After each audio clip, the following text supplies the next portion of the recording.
Hey, so today I wanted to talk about this book that I'm reading. It's called The Art of Communication by Thich Nhat Hanh. But the real importance of this message is something I talk about a lot, and it's about being still and feeling your feelings, being aware of yourself, and going within. When we go within, we're able to establish a sense of stability. But because our culture really doesn't take a lot of time in promoting or teaching us how to be still and really feel what's inside. When we go within in the beginning, it might feel overwhelming or something like stress or discomfort because we're so used to distracting what sits within. We're so used to distracting ourselves from what sits within. That's what I meant to say. That when we do finally still ourselves, calm our minds, and just within, that means being aware and sensing what you feel, being aware of your body and any pains or discomfort that it might bring up, any emotions that have been suppressed might arise when we go within. And because of that, because we might have spent time avoiding those things, when we do it for the first few times or first time, it's natural that it might feel uncomfortable. And that's why people distract themselves with TV, food, sex, shopping, overthinking, overanalyzing, texting, scrolling on social media, all these things that keep us in motion and away from getting in contact with that inner stillness. So what I want to talk about is the importance of being still. And there's a paragraph that I think will describe what I'm trying to say. So in the book, The Art of Communication by Thich Nhat Hanh, who I love, if you don't know him, anything of his is worth listening to, reading. Definitely check him out. Thich Nhat Hanh, Art of Communication. And this is just a quick two paragraphs about coming home. So I'll read from the top. When we begin to practice mindful awareness, we start the path home to ourselves. Home is the place where loneliness disappears. When we're home, we feel warm, comfortable, safe, fulfilled.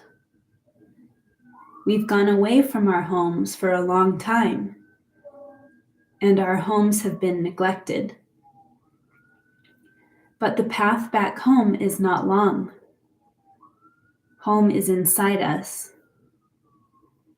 Going home requires only sitting down and being with yourself, accepting the situation as it is.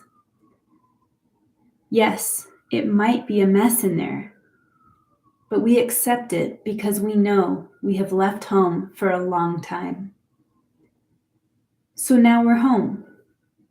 With our in-breath and our out-breath, our mindful breathing, we begin to tidy up our homes. So returning home is returning to yourself, and that is returning to the stillness within, which can be achieved through the breath. The breath, I've heard this before, I don't remember where I heard it, but the breath is the anchor point for the soul. The breath takes you to your body, and your breath takes you to the inner stillness, which is where you find true answers, where you find your true voice, your soul speaking.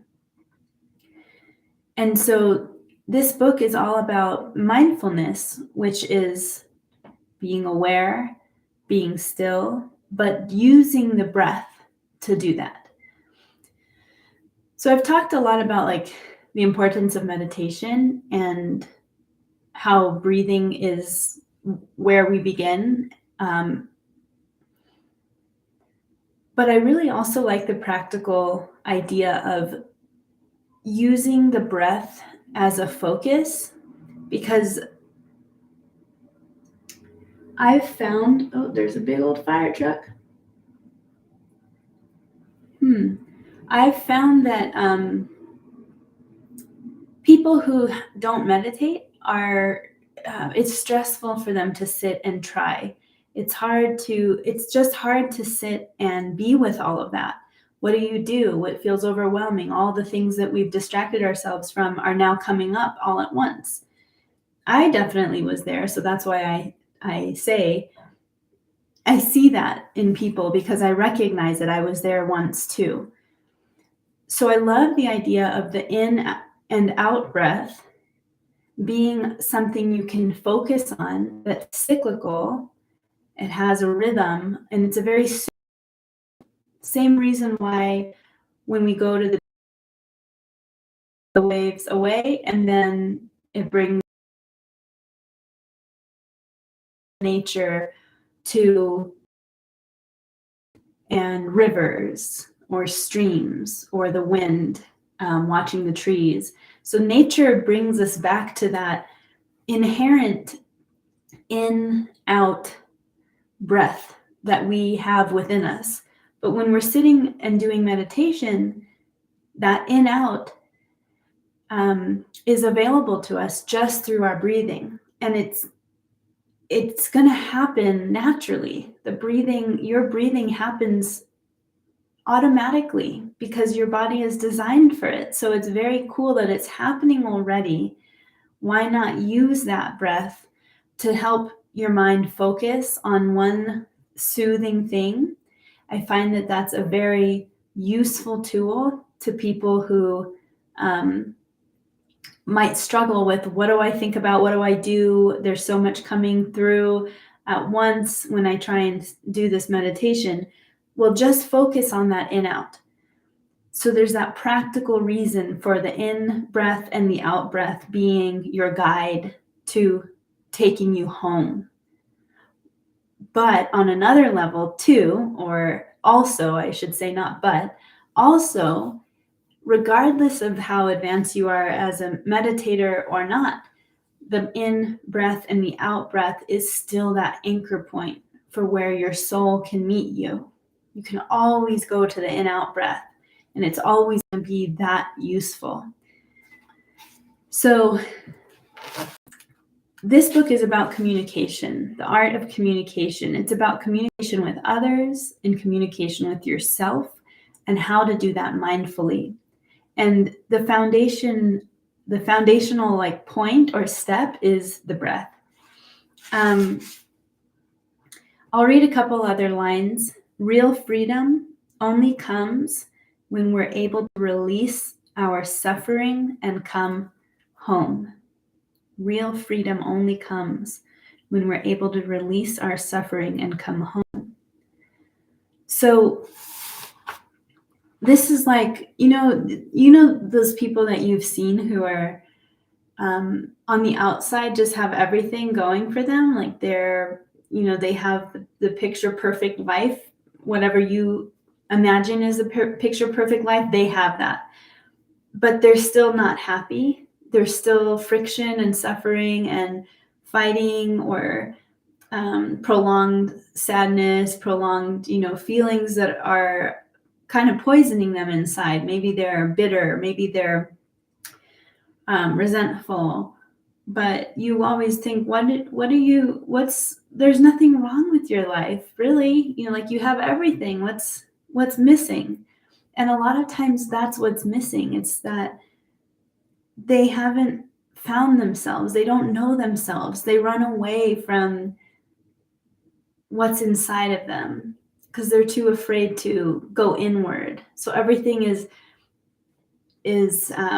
experienced outward. Their suffering is always something related to the outside, like it's someone else's fault, or they think, if only I have this one next thing, then I'll be happy. happy, then I'll get to where I'm trying to go. But what this quote or line is saying from Thich Nhat Hanh is, real freedom only comes when we're able to release our suffering and come home. Well, I just think that when people are disassociated from their true emotions, their true thoughts, and their true selves, it's always going to lead to some amount of suffering, because you're disconnected from the very thing that you're meant to know, which is your true self. So let me read a little bit line. Practice of freedom. When we focus our attention on our breath, we release everything else, including worries or fears about the future and regrets or sorrows about the past. Focusing on the breath, we notice what we're feeling in the present moment. We can do this throughout the day, enjoying the 24 hours that have been given us to breathe in and out. We can be there for ourselves. It takes only a few seconds to breathe in and set yourself free. We know when others are breathing in and out mindfully. We can see it when we look at them. They look free. If we're overloaded with fear, anger, regret, or anxiety, we're not free. No matter what position we hold in society or how much money we have, real freedom only comes when we're able to release our suffering and come home. Freedom is the most precious thing there is. It is the foundation of happiness, and it is available to us with each conscious breath. The reason why the freedom is achieved through the breath is because the breath brings you to the present moment. So, when we're not using our breath, we're not home. And when we're not home using our breath, we're thinking about the future. We're trying to control something. We're lost in our thoughts. We're lost in a perception. We're running away from something. We're thinking about the past, or we're thinking about the future. But the breath, as I've said before, the breath brings you into your body, which is the anchor point for the soul. But the body is also the only thing that will ensure that you are in the present moment. The breath, aka the body, but the breath takes you to your body. When we're in our minds, we can be in the future. When we're in our minds, we can be in the past. But when you're in your body and truly with it, aware of it, connected to it, not letting your brain take you off into another land, forward or backward, but when we're in the body with the breath, because remember, the breath takes you to your body, you will only be in the present moment. And that's where you're free, because we can't control the past or the future. We don't know. We don't have all the answers. We can't play it all out exactly how it's going to go. And we don't have the power to know exactly what's going to happen or to change the past. But in the present moment, you're letting go of control. You're just being here at this very moment in time, and you're accepting what is. And he's saying that's freedom, because in that accepting what is, you are connected to the true you, your true self.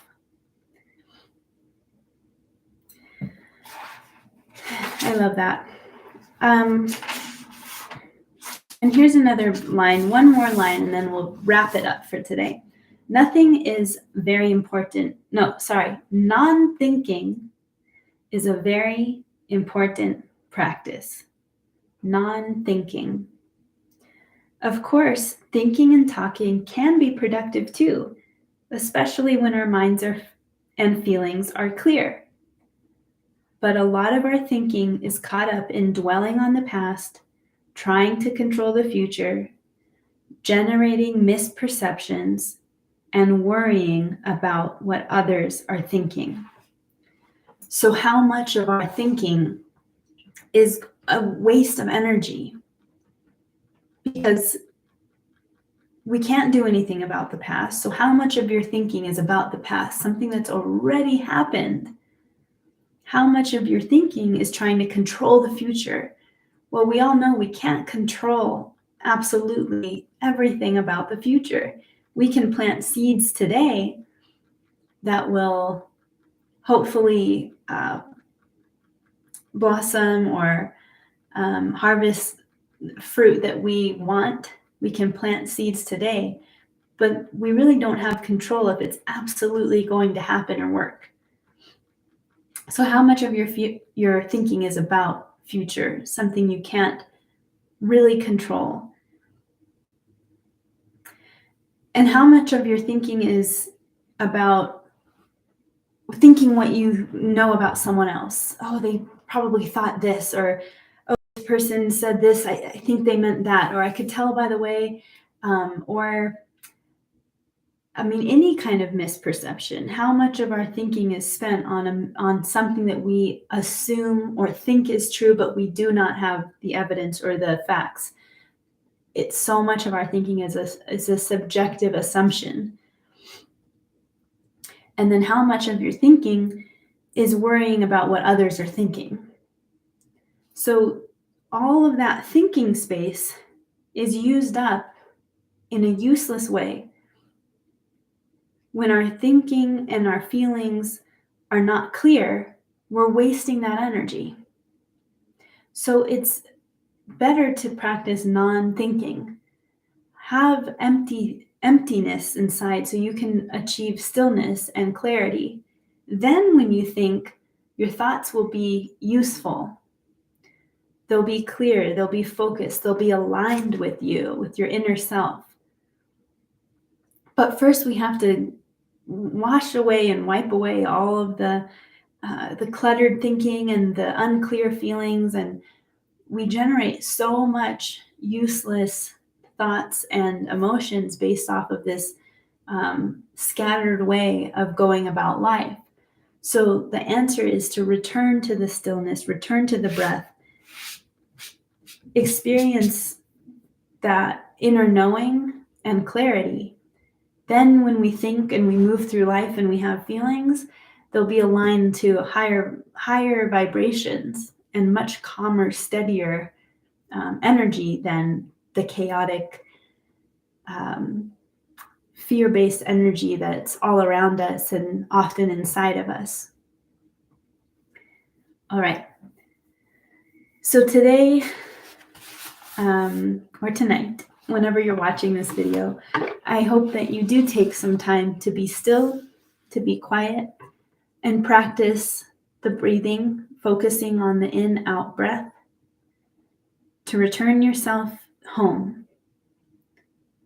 And if that be a daily practice, even if you can only give a couple minutes, it'll be life-changing. It's a life-changing thing that you can do for yourself. So take care. I'll see you next time.